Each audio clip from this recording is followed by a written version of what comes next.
Hey folks, today I'm going to make the best tuna sandwich I've ever had. So why is it the best tuna sandwich? Well, two reasons. My mom made it for me when I was probably 9 years old, and it was the first time I ever had a tuna sandwich. You want to know how to make it? I'll show you how. As for the ingredients, it's pretty simple. I have a banh mi. Banh mi was what we had growing up in our house, but you can use any bread you like. You can use white bread, wheat bread, sourdough, rye, French bread, whatever you can get. Next, a can of tuna, an onion, olive oil, and fresh ground black pepper. Pretty simple ingredients. Again, not the fanciest sandwich, but the best tuna sandwich I ever had. I like my bread to be slightly toasted, so I'm going to put it in the oven and give it a light toast for about 4 minutes.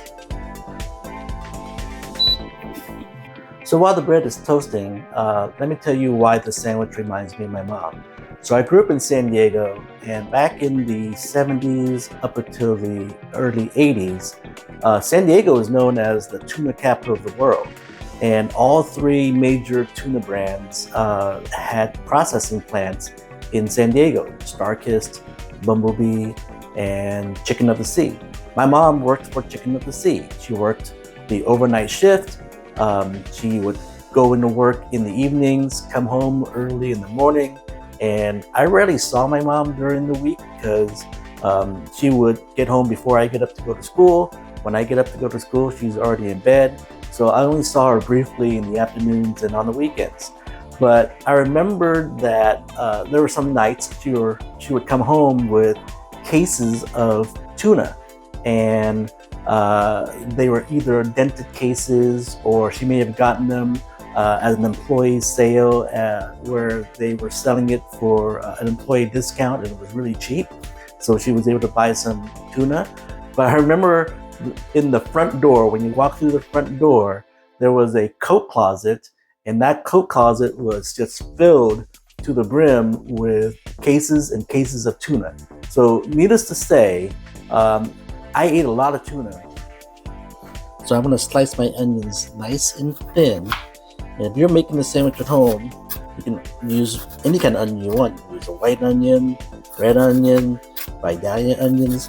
I just happen to like the red onions because it gives a little bit of color. But if you want to do a lot of onions, you can.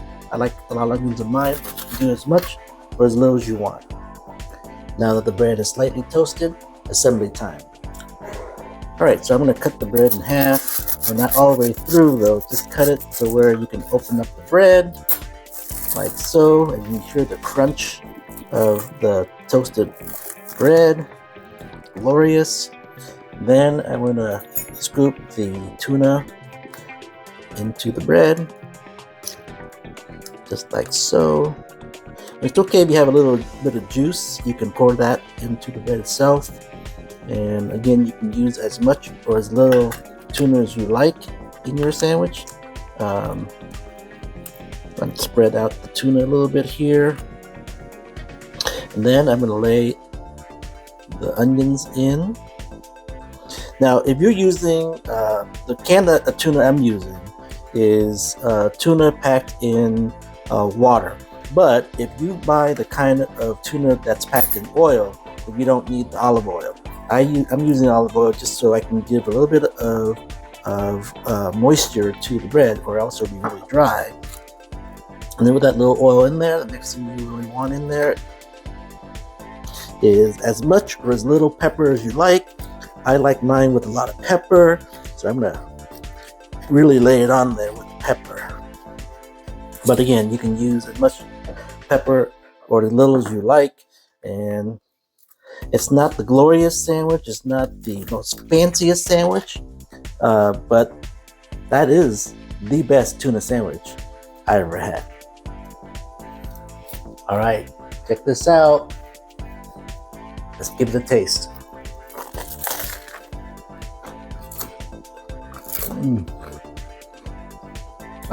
Tastes just like what my mom made for me. So If you want to try the sandwich, let me know. Put in the comments below if you liked it. Again, thanks for watching. See you in the next video.